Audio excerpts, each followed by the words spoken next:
ní ìlú Ayétòrò Òkè náà la wà báyìí lọ́wọ́lọ́wọ́ bí a ṣe ń mú wá sí ojú amóhùnmáwòrán wa láti iléeṣẹ́ Koiki Media, bringing the world closer to your doorstep.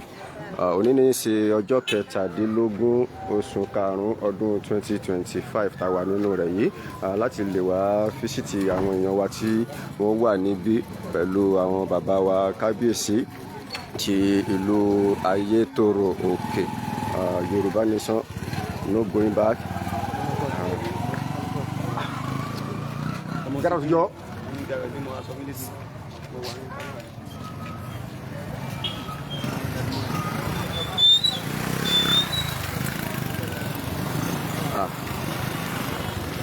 Mo kí gbogbo ẹ̀yin olólùfẹ́ wa tí ẹ wà pẹ̀lú wa pátápátá, àwọn èèyàn wa tí a jọ wà síbí torí òní náà la fẹ́ ṣe ìpàdé gbogbo àwọn ọmọ ẹgbẹ́ Ajìjàngbara ti Ìfẹ́lódùn pátápátá ní ìlú Ayétòrò Òkè ní Kájọlá local government.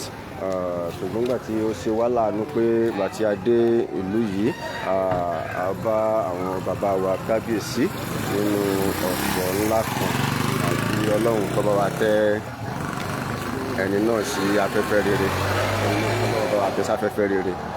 Àwọn èèyàn wa láti ẹlẹ́kùnjẹkùn ní local government kọ̀ọ̀kan, àwọn náà ni ẹ̀ ń wò yìí, àti àwọn èèyàn wa tí wọ́n bọ̀ láti ojú ọ̀nà.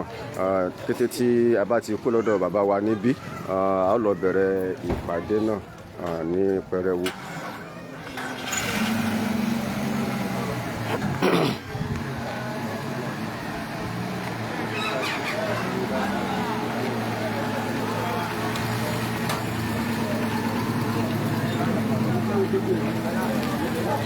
Mo fẹ́ kẹ́ bá mi share programu yìí lọ́wọ́lọ́wọ́ báyìí, gbogbo ẹni tí ń wà nínú ilé, ẹ bá mi pín ètò yìí. Ìlú Ayétòrò Òkè náà la wà báyìí lọ́wọ́lọ́wọ́ ní pálásì àwọn bàbá wa náà la wà báyìí.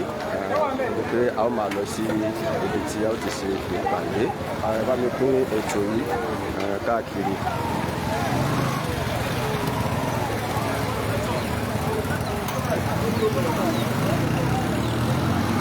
Agbọ́ròyìn.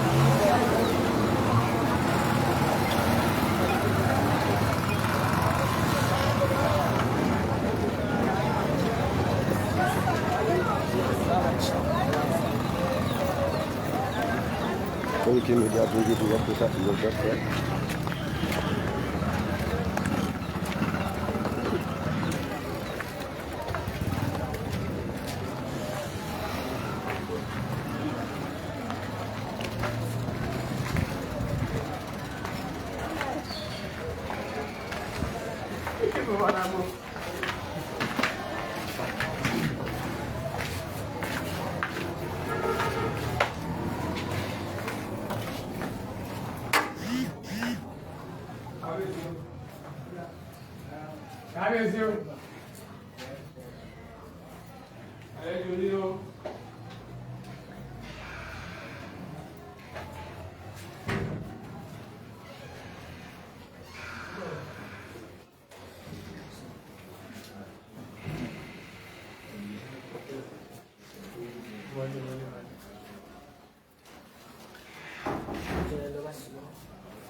Koiki Media bring the work closer to your doorstep.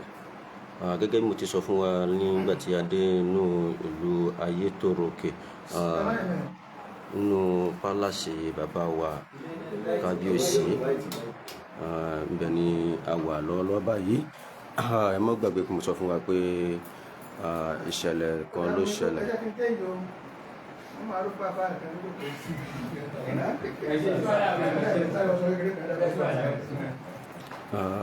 Ìṣẹ̀lẹ̀ ńlá kan ló ṣẹlẹ̀ tí ẹnìkan jáde láyé nínú àwọn èèyàn wa tí ó wà ní ibi tí àwọn náà jẹ́ ọmọ kóòtù òjíire. Ìdí nìyí tó fi dàbí ká ní gbogbo ẹ̀ pa lọ́lọ́. Nígbà tí a bá ti kó lọ́dọ̀ àwọn bàbá wa níbí, a ó máa tẹ̀síwájú láti lè lọ sí ibi tí a ti fẹ́ ṣe ìpàdé àwọn èèyàn wa tí àwa bá ní ìlú Ayétòròkè. Àmì tí ká gbàgbé pé Ayétòròkè tí a wà yìí, local government tó belong sí òun ni Kájọlá local government ní apá kan ní Òkè Ògùn níbí.